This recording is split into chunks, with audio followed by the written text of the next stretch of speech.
Hello, everyone, and welcome to Pro Soccer Talk. I'm your host, Joe Prince-Wright, over here in England. Delighted to say I'm joined by Nick Mendola in Buffalo, New York, and Andy Edwards in Kansas City. Gents, the Euros has reached the final. England against Italy. It's chaos over here, to be totally honest. I've been at Wembley the last few days in and around London, and people are hanging off buses, street signs, drinking pretty much throughout each day. I've never seen anything like this. Of course, England reaching their first major final of the tournament for the first time since 1966. That's 55 years. Can't quite believe I'm saying that, to be honest with you. So you guys take it away. What's been your takeaway from the Euros over the last few days? Andy, I'll start with you. Just a couple of incredible semifinals. When you get to that part of tournaments, sometimes they just don't quite deliver the way that you hope that they would because there's so much on the line. But we really had four teams with four very different stories as well who took the field there at Wembley and just said, let's go for it. Let's try to win these games. And they gave us a couple of very, very interesting back and forth, fixtures there. And I just can't help but think, what will London look like if, you know what? I'll say it. When England win the final. If that was the semifinal, what's the final celebrations going to look like? Okay, you're banned from doing on this podcast anymore for saying that and jinxing it. Nick, what about you? Because we were texting back and forth. I was at the Spain-Italy game as well, and that was crazy to see 60,000 fans and 60,000 fans at the semi-final and the final. It just has that epic feel about it from over here, like being around the stadium. Feels so lucky to be able to experience that. What's your takeaway of the semi-final stage and this whole tournament, I guess? Can you kind of wrap up what it's been like for you to watch it? I can. I think there's, for all of us who have been, everybody's been going through the pandemic, right? But the first time you went to that restaurant that you really like going to, or if you have, right? Like some of us are still in a difficult position, but it just tastes better somehow.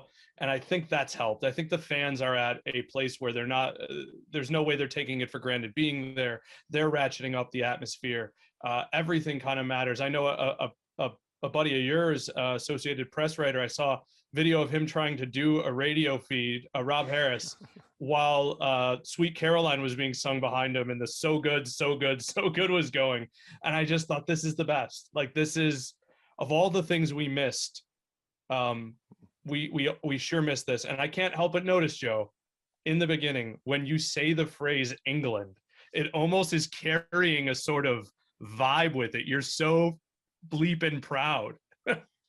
Yeah, it's taken me a long time to get there, probably 3 decades to get to this point of my life, to be honest with you. And even at the start of this tournament, if we look back to some of the episodes we recorded, I was holding back and it was not too high on this team, cautiously optimistic. I think there's quite a very British thing, like, kind of playing down the success. And even football's coming home, that's the anthem everyone's singing. And it's not arrogant. I want to put that straight. It's talking about the decades of despair and disappointment and coming so close so many times. And there's a relief in the air just to get to the final. And there's kind of a case of, well, anything's a bonus now. They don't really care if they lose to Italy. But I think deep down England fans know this is their moment on home soil. Yeah, after everything that's happened, like you said, to maybe get over the line and beat Italy would taste that much sweeter. And talking sweet Carolina, I posted some videos on Twitter. That was amazing. Again, with my pit connections, it's all kind of linking in from the chance at Heinz Field there when I used to go and watch the football team at university. And I heard some fans on the train when I was heading towards Wembley yesterday, and there was a family, father, mother, and their 2 kids, and it went kind of quiet on the train, and the father just said, "We'll remember this day for the rest of our lives." And that just kind of really hit me in the feels, to be honest. It was, and that was before the kickoff, and it did get quite emotional on Wembley after the game and during it. There's been a carnival atmosphere throughout the tournament. I've been at all of England's games and Spain against Italy in the semi-finals at Wembley. It does feel like a home tournament. And I remember 25 years ago, at Euro 96, I was a young kid. I remember the despair when England lost then in semi-finals. And we'll talk about the atmosphere, what it's been like to be at these big games, but I wanted to just kind of paint the picture of how crazy it's been to be here in England, back at packed stadiums, at 75% full. It sounds louder than 100% full, I have to tell you, because again, as Nick said, I think it's just that euphoria of being able to do these things again and tasting these moments as sports fans. So, okay, let's kick things off for Pro Soccer Talk this week with the first big segment. What did we learn from the Euro 2020 semi-finals? First up, Andy, let's focus on England against Denmark. First ever European Championship final for England. It was tight after extra time. They made it very difficult for themselves. Denmark, to their credit, scored a great goal to go ahead early. Were very, very tough to break down and hung in there the entire 120 minutes. But for you, what did you learn from this? Because there were some key tactical things I thought that separated England from Denmark in this game.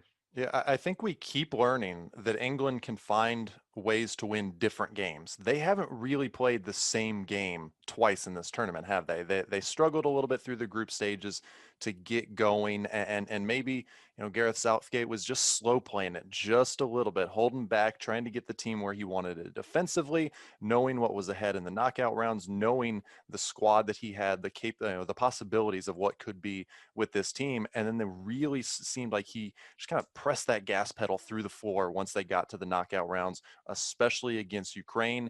And then it was a little bit more tough against Denmark on Wednesday, but they proved that they can figure out a really, really tough challenge, because I don't think anybody gave Denmark nearly enough credit ahead of the semifinal, ahead of the tournament at any point, for just how good that team has been. So much of the attention has been focused on, well, they've been resilient in the wake of what happened to Christian Eriksen in the first game. They're just a good team. They're just really, really good. And they proved, how difficult they were to break down. And for England, to go behind as well, they showed that they can trail, they can concede a goal. They're not perfect. They're not quite perfect. It took a sensational free kick to put one past Jordan Pickford, but it took him, I think, 9 minutes to get level. And the image that sticks in my head, and I don't know if if it was seen over in the UK or elsewhere in the world, but there was a shot of Harry Kane immediately after the goal went in. He's kind of backpedaling towards the center circle to restart, and he's pointing to his head. He's talking to his teammates. He's telling them, don't let it break you. Compose yourself. Prepare. We've got 60 more minutes of this game, and it just didn't affect them in the way that maybe England teams in the past it would have. The pressure of being at home, the pressure of a semifinal, the pressure of being the favorites, and then going a goal down after conceding for the first time all tournament, it didn't phase them in a way that England teams in the past, or a lot of teams in the world, would have. So we learned resilience, I think, from this England team, and given how many young players there are in that squad, that was a bit of a question mark, I think, because when the occasion got that big, could they step up to it? And they absolutely did. They did, and I think, as you said, first time in the tournament they conceded a goal. It was a beauty of a free kick from Damsgaard. Pickford, I think maybe his positioning it was a bit central, but it's probably harsh. It was just a one-off, a wonder goal, and England responded really well, and that's what I learned about them there, because you could see almost that tournament experience from the 2018 World Cup of a lot of this squad, and then you look at a lot of players now coming through the ranks, Phil Foden and many others, have had experience of winning titles, world titles and other trophies with the English youth teams. And I think that's kind of in the psyche now, this English team. They know how to handle these tournament situations. And as you said, they're still very young. So there's a lot there for Gareth Southgate to nurture and frankly to get even better at in the future, which is exciting. But for me, I think Denmark made the changes too early, obviously brought off Damsgaard and Dolberg. I think they kind of, maybe they had to for energy reasons, but when they took those players off, they kind of lost a bit of their threat in the final third, and then it was just wave after wave of England attack, pretty much from 60, 70th minute onwards, and then throughout the majority of extra time, even though Denmark had a late flurry. But I did speak to Harry Kane after the game. I asked him about winning the Golden Boot, because would you believe now he's only one goal off, being the top goal scorer at the tournament, and he said he doesn't care about winning the Golden Boot, but if he does, then it probably means that England are going to win the Euros, because he'll score a couple in the final. So it was a kind of a case of why not both from Harry Kane. When he said that, you could see his kind of a glint in his eye, and he's obviously already wrapped up the Golden Boot in the Premier League this season as well. So I think a special shout out to Raheem Sterling and Harry Kane for really stepping up big in this tournament when England needed them. And again, got to salute Denmark for their incredible resilience. Nick, I wanted to ask you about the key moment in that semi-final in particular, the penalty kick. I saw that you had some interesting comments on social media. Did you think it was a penalty kick that Raheem Sterling won? So yes and no. I think it wasn't a penalty kick. I think when the call is made, it's never getting overturned because there is contact. There's even an arm on the side there that should never be enough to knock over Sterling, who's kind of one of the princes of diving. I mean, he's very good at it. Honestly, and that's not an insult. It is a skill.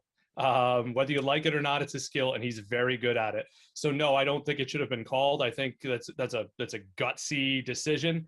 But when it went to VAR, I was like, there's one angle where you can tell a calf touches a calf, and it's not enough to knock a human being over, but it takes the clear and obvious out of it. That said, Sterling has been wonderful. Kane has been wonderful. And I couldn't help but think back to the 2014 World Cup where England goes out in the group stage, and it's all about, remember how Wayne Rooney had failed them, even though he scored one of their 2 goals or whatever. And I just thought Wayne Rooney is loving this, but he's also watching this thinking like, where was my incredible defense? Like, I got Glenn Johnson, no offense, running around out there. And where's my, he had 18-year-old Luke Shaw. This is fully wonderful, resurgent, Mourinho exercised Luke Shaw. And there are so many England players probably looking on with great pride, but also thinking, man, how many Harry Kanes over the years would have loved to have this team behind them? Definitely. Solid base. I think that says a lot about Southgate as a player. He was like that. As a manager, he's like that, very calm, composed, methodical. And you're right. As long as England aren't conceding many goals, they have so many great attacking talents. Saka, Sterling, Kane, Foden, Mount, Grealish. I mean, Rashford hasn't even really got a look in this tournament. That they can hurt teams for sure. So they have to stay solid, and that's going to be key. But we did learn they've got resilience, and that was a big, big moment for these young players. Nick, I want to ask you about the other semi-finals at Wembley. I would say arguably from a footballing purist point of view, probably the best game of the tournament, Italy against Spain. The intensity, the quality of play. I mean, Italy won on penalties. It was incredible drama there, and it was almost like a home game at Wembley with so many Italians living here in England heading to London for that game. But what do we learn about Italy and Spain in particular? Focus on Italy first. What do we learn about Italy in that semi-final? That they're a tough group of guys. They are a tough out. They got broken down once on a great 1-2 with Murata and Olmo. And how do you say Oyothabal? Is that how we say it? He probably could have scored a couple of goals if his first touch was good, but he struggled as well. That said, I mean, Italy is a machine. We talked about it in the group stage. They move together. They are very difficult to find the openings on. If there's a way to do it, which Harry Kane will be thinking about, it's that those 2 center backs in Bonucci and Chiellini are a little older and not as fast as they used to be, if they ever were. But my God, are they well positioned? And I think this feels like likely to be 0-0 into the second half, because even if these teams are attacking with all gusto, and we'll get to the preview in a minute with England, Italy is so difficult. They didn't even play Locatelli, who's been one of the revelations of the tournament. Verratti is, for a guy who didn't play until the 3rd group stage game for about 2 months, looks incredible. And their forwards are interchangeable. I think this has the opportunity to be one of those tactical masterpieces, if you will, where maybe people turn in for the Euro and say, oh, I don't get what non-soccer people, I don't quite get what I just watched. And the rest of us are like, I do. And that was awesome. And Italy has that. And just the quick Spain comment, because I took too long talking about, I think the vowel at the end of my last name might betray me here. But Spain, what Luis Enrique's done with those technical players, with a mix of young and old, not bringing Sergio Ramos, but still getting to this point. Look out for them in the future. Definitely. Andy, final point on Spain, because I thought they were quite unlucky. They deserved to win that game. Yes. But I think Italy, over the course of the tournament, I said this at Wembley, I think probably deserved to get over the line and get to the final, considering their body of work. But Pedri was excellent in midfield. I mean, Luis Enrique was just absolutely waxing lyrical about him after the game. They have a bright future, right? Because their possession-based style, a lot of teams just they aren't as patient as maybe Italy were and want to break out and leave them gaps. And the only thing that's missing for Spain is a finisher, as we've seen the whole tournament. Yeah, same exact story, really, for England. Kind of the story of the knockout rounds, at least, where those two were clearly probably easily, I think, the two best teams for 2 games, 2.5 games. But then they came up against Spain. I'm talking about Italy here, and they were frustrated in that first half. They were really poor. I don't think they had a shot in the first half. And given what they've done in this tournament, it's this is not your grandfather's Italy. The way that they have been playing and pressing. One of the things I wrote after they won in the quarterfinals was Spain will be a tough matchup because how do you press the unpressable team, the team that is so good in possession? And Italy could not get anywhere near the ball for 45, even going on 60 minutes. And so they really had to, kind of dig deep a little bit. Obviously, the resilience was there, but come up with a way that they could take control of the game just a little bit more, and they could have a little bit more of the chances. They could be a little bit more threatening. And so to have to kind of figure out that puzzle on the fly in a semifinal is a very difficult thing against the quality competition that they face. So for once, I think we actually have the two very best teams at the tournament that have reached the final, and it's so rare that happens, and it just makes it that much more of an occasion. Absolutely. But yeah, Spain got a bright future. Denmark as well did themselves proud. But Italy and England won the semi-finals. And over on Pro Soccer Talk on NBCSports.com, we'll have you covered all the latest Euro 2020 news. Head into that final. And it's been a joy and a pleasure to watch this tournament this summer. We said it before the start. It's a great tournament, 24 teams, almost better than the World Cup in some ways. And boy, has it delivered. Okay, gents, let's focus on the Euro 2020 final. Let's preview it. England against Italy at Wembley Stadium. Italy haven't won the Euros since 1968. England have never won it. What are we looking tactically heading into this game? Nick Mendola, lead us off with this. Oh God, tactically, I'm not positive what we're going to see. I mean, England gives us a clue that it's going to be pragmatic, that it's going to be sensible. But Italy has surprised on occasion. It's funny that we may look at a game where England is in the Italian role a little bit more defensively, and Italy may go after them. I'm excited to see what Lorenzo Insigne might do, what Chiesa might do. This is a really interesting dynamic tactically, where I almost want to say it's less about tactics and more about those Jims and Joes over the X's and O's, because I mean, Italy was in a terrible position not too long ago. 2 straight group stage outs at a World Cup, failing to qualify for a World Cup as well. There's a random runner-up finish. I want to say it was Euro 2012, but other than that, it's been what? And so this is a nation also letting go of sort of or reclaiming the glory. That will be the story. Whoever wins this, right? Whether it comes home or it was just a pit stop, one of these big names is going to be celebrating. And tactically, I almost want to throw it back at you guys. I don't know. Other than England, I don't know what Italy's going to do. Andy, what do you think? Because personally, I'm thinking Italy may not be able to keep that high press that served them so well early on in the tournament against England. And they tried to do it against Spain, but realized they couldn't. Yeah. And Roberto Mancini said, that's our plan, to high press in this exciting, high tempo game. But they almost, I want to say, reverted to type a little bit against Spain. And they could still do that side of it as well, with Chiellini and Bonucci and Donnarumma back there holding things firm. But what do you think about this game tactically? I think they're going to have just as much trouble with the press against England. Let's go right up the spine of that England team. Jordan Pickford with the ball at his feet, really good. John Stones, Harry Maguire with the ball at their feet, really good. Declan Rice, Calvin Phillips with the ball at their feet, really good. Mason Mount underneath Harry Kane dropping into the midfield, both really good with the ball at their feet. A lot of really good technical players who can pick a pass, who can see the pass, and who can deliver it and spring a chance from absolutely nothing. And so to me, it's really going to be about kind of it always comes down to the midfield battle, right?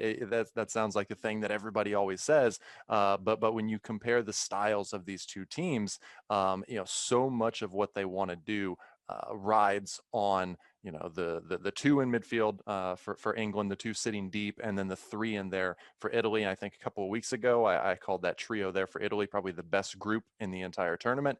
And they have gone out and they've just absolutely dominated the last couple of games. And so, they have proven that they are at, collectively at least, a genuinely world-class level. And so it's going to be Harry Kane for me dropping into the midfield, bringing those numbers either even for England or giving a slight advantage when they're in possession, and the runners out wide. If he's able to drop in, get on the ball, and split a pass through three defenders like he did for the first goal for England against Denmark, that's a Riquelme pass.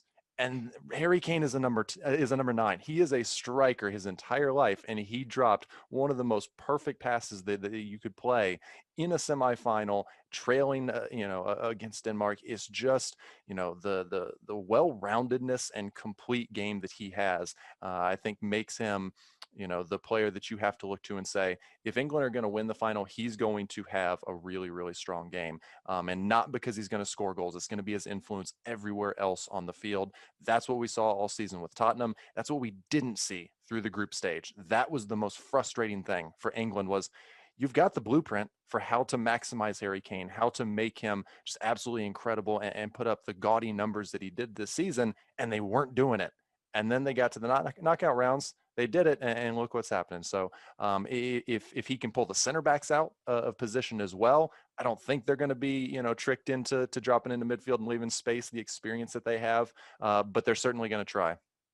Yeah, and I think quite simply, it's been about personnel around Harry Kane. I mean, the switch to bring Bukayo Saka in, that's worked extremely well. Him and Sterling stretch defenses. They make them run into positions and backtrack where they don't want to be. And that just opens up a lot more space for Harry Kane. And England didn't quite have that early on. They've kind of eased themselves into this tournament. They felt a bit sorry for Kane. Like, they had 2 or 3 centre-backs on him the entire tournament for the group stage, pretty much. But not that he's not used to that, but I think he just works, as you said, dropping deeper, having players run in behind so he can feed them, get himself in the box to finish off chances. And it all just kind of clicks into gear, or that's the way it seemed with Saka and Sterling, right? He can physically dominate any central midfielder in the world because of his size and his strength and his hold-up play, and then the technical ability that he's got. But when you've got a center back or 2 or 3, on your back the entire game, it's a little bit different. It's a little bit more difficult to have that kind of influence. So when he drops in, that's just another reason. His close control, his touch is really good. He can manipulate and control and carry the ball like a midfielder with a 6'2" frame that's really, really solid and sturdy. So he just, such a complete player.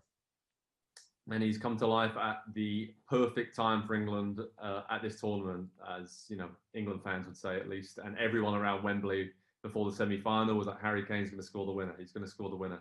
I bet none of them had Harry Kane's going to score the winner off a rebound off a missed penalty kick, but that was very England to ramp up the tension there in the semi-final.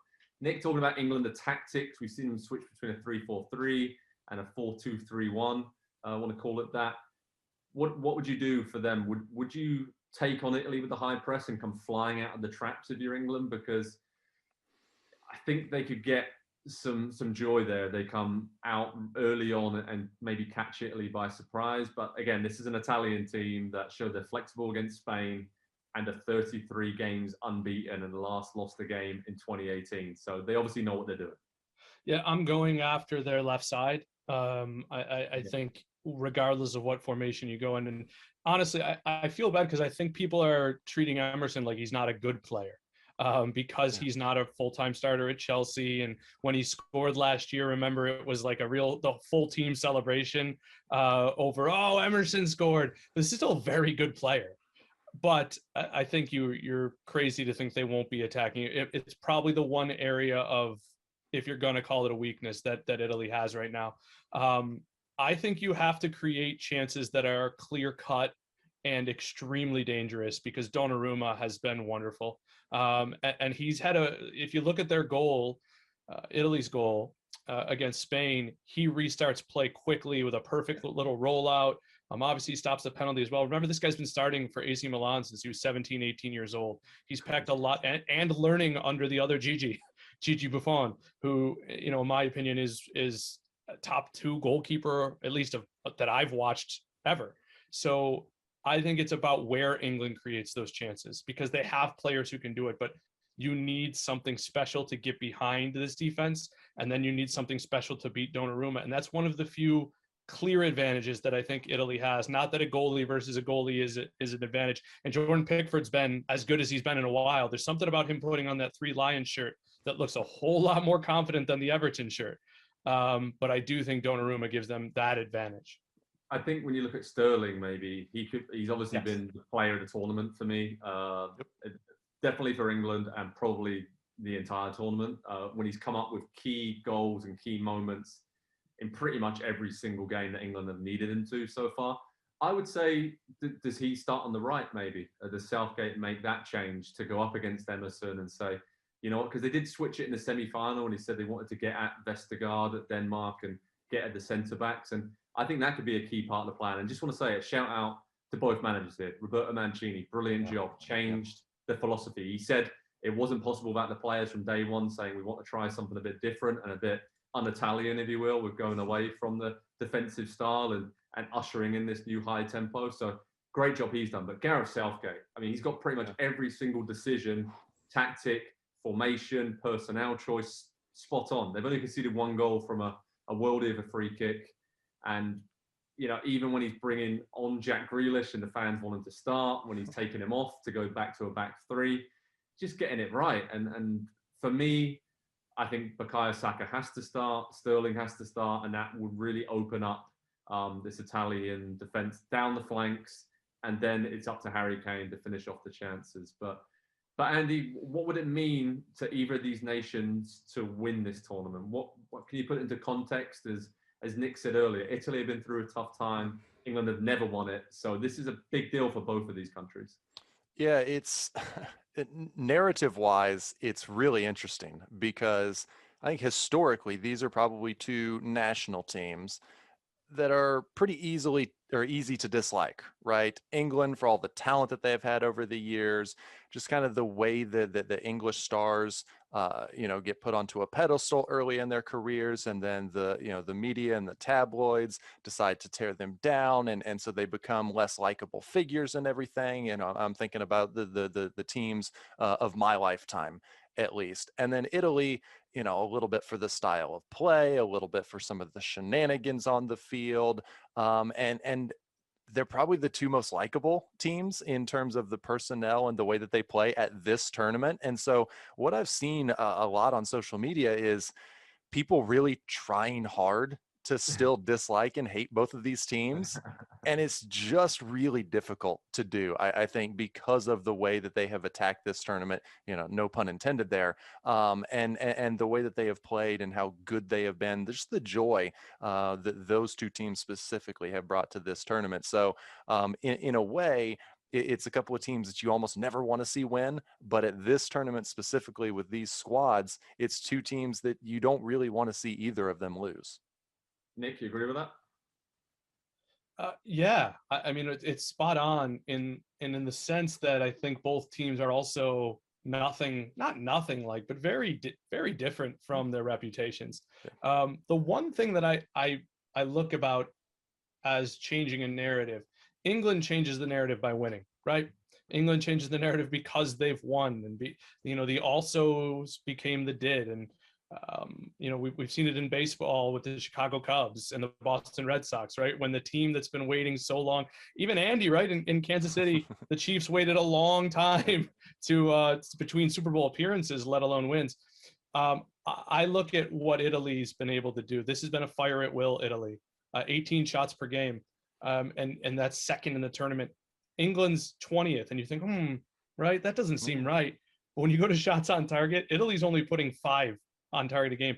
England is putting almost half of their shots on target. They're working the ball around. They're being arguably more of a Premier League team than we've seen them in a long time. I don't know if that makes sense because there's so many different styles there. But for me, watching England is like watching a Premier League attack on many occasions.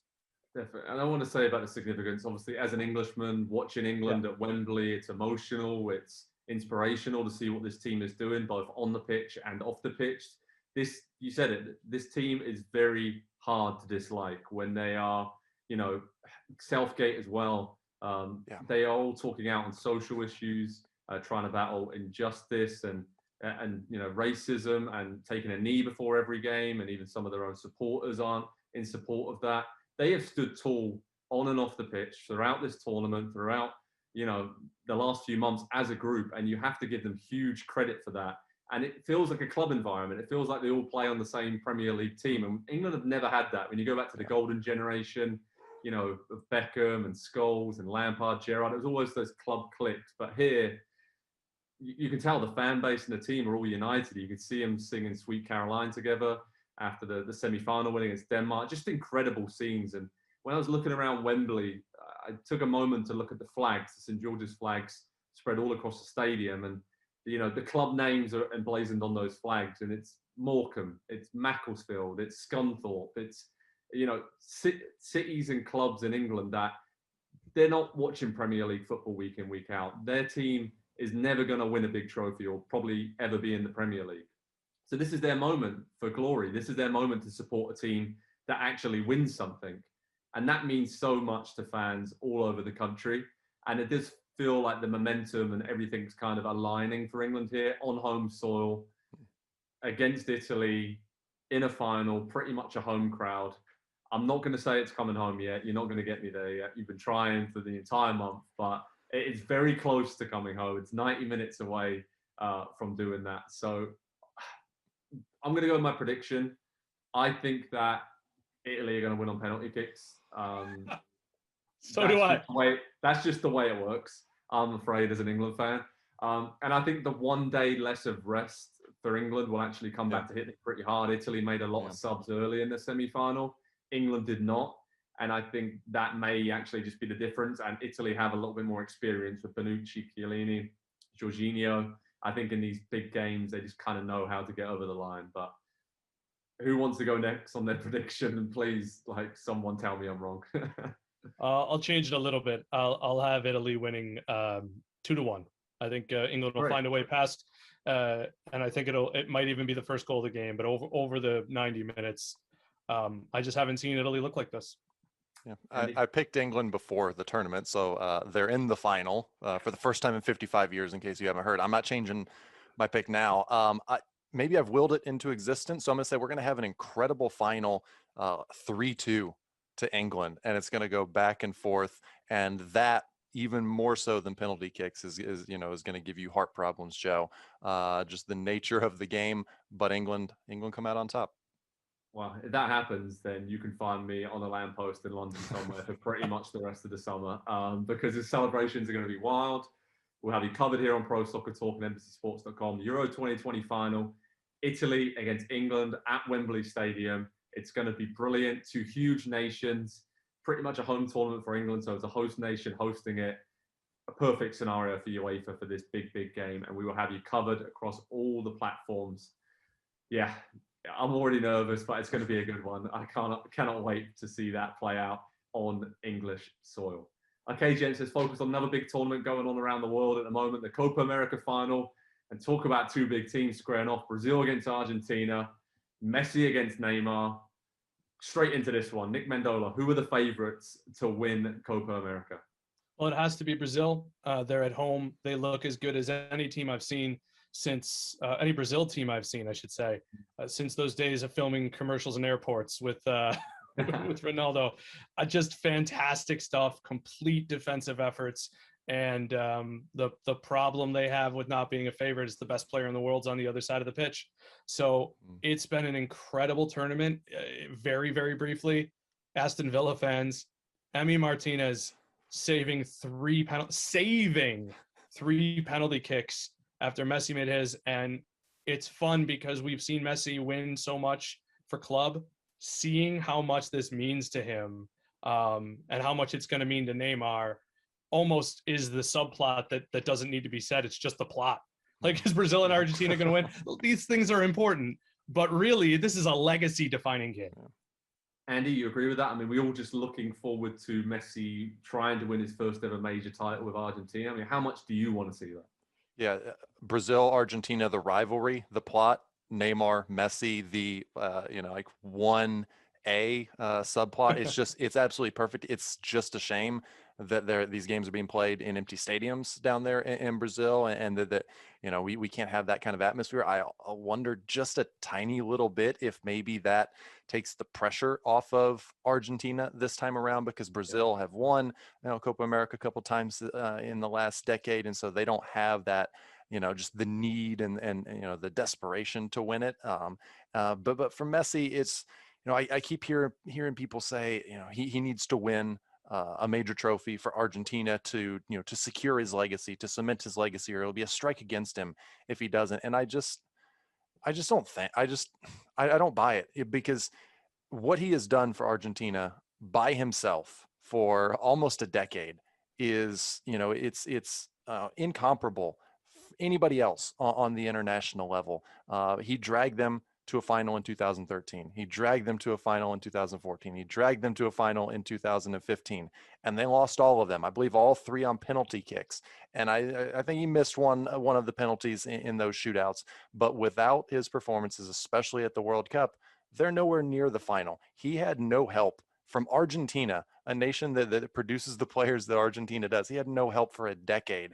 And to get them to finals, to me, in my mind, that's as good as winning for the teams that he was on. And it means nothing. It takes away nothing to his legacy if he doesn't win one. If he does, obviously it's the cherry on top. And he can go back to Argentina anytime and be the hero, because he's not quite loved the same way that some other Argentine stars in the past are, because he didn't quite grow up there. He's looked at as kind of more Spanish than Argentinian. And so there's a lot of, kind of interesting dynamics at play there.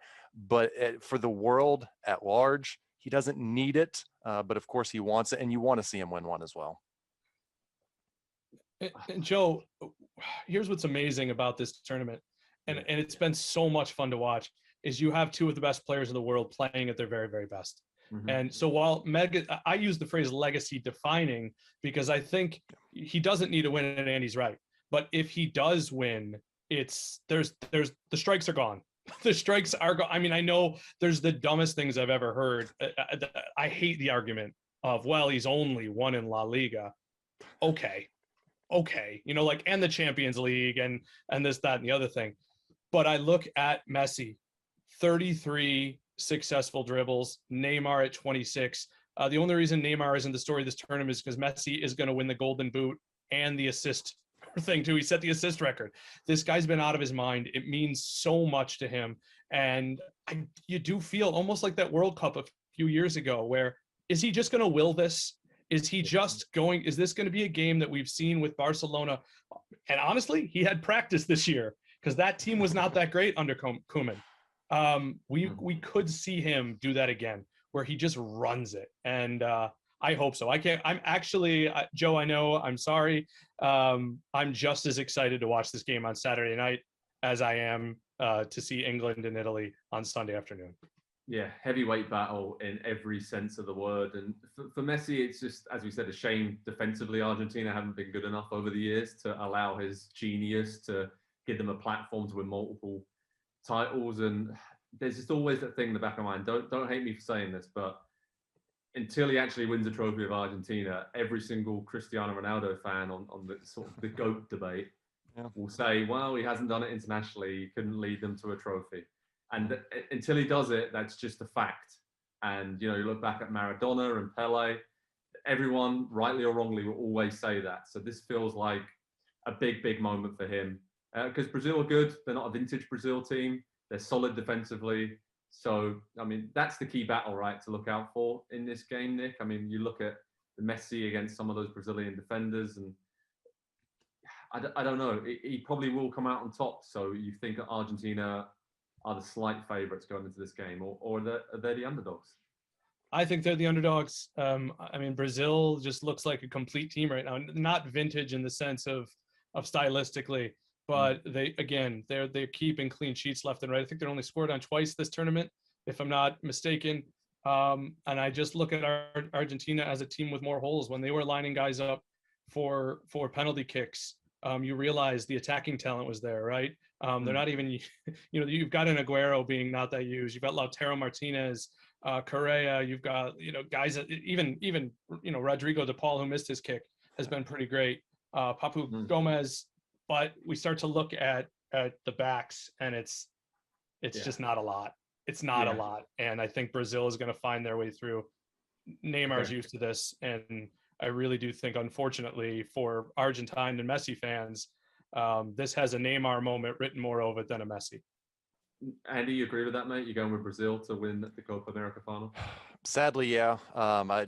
All the reasons that Nick just gave there, and this is probably the best of Neymar that we've seen. It's been a short period, it's a small sample size at an international tournament, but he has been at a different level when he's been on the field, at least during this period, and it makes me think and wonder, what we're talking about legacy with Messi. Neymar's not so far off, the age where we can start wondering about that with him is, if we could separate all the other stuff, the non-playing stuff, the non-skill stuff from Neymar and what he can do and what he does on a regular basis from the player that he is, I think it's probably a very, very different narrative around him and how great of a player he is, because when he wants to be, when he's not, back in Brazil in the middle of the week and then back into France for a game on the weekend, and when he's fully committed and focused, and those are all fair criticisms with him. Sometimes players get those criticisms and it's not fair.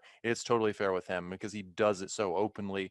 But he is just, his production numbers. I mean, every metric that exists, Neymar is off the charts all the time when he is focused, and he's been that way this tournament. So yeah, I think it's probably Brazil. But again, I think everybody in the world, unless you're Brazilian, of course, has to be rooting for Argentina and for Messi to get one this time. Well, I'm going to join that crowd because I'm all about teams ending their long tournament droughts this summer and getting some glory. So I'm going to go with Messi and Argentina just because that's the great narrative. That's a great story. I'd love to see him finally win a trophy with Argentina and put all those naysayers to one side, because he's been exceptional. He deserves it. And yeah, that's why I'm going with it. So, all right, Copa America coverage will be on Pro Soccer Talk and NBCSports.com. We'll have you covered with the final heavyweight battle. Gents, what a summer it's been so far with the Euros and Copa America. It's reached the climax. We've now got two huge finals, just the way we like it. And I can't wait to watch them with you this week. So thanks everyone for watching. Thanks, gents, for joining me. And we'll speak to you all very soon indeed. Hi there, I'm Rebecca Lowe. Make sure you subscribe to watch highlights all season long and join us at the weekend at 7 a.m. Eastern on NBCSN for Premier League mornings, and subscribe, sign up for Peacock Premium, where you'll have access to 175 exclusive live games all season long.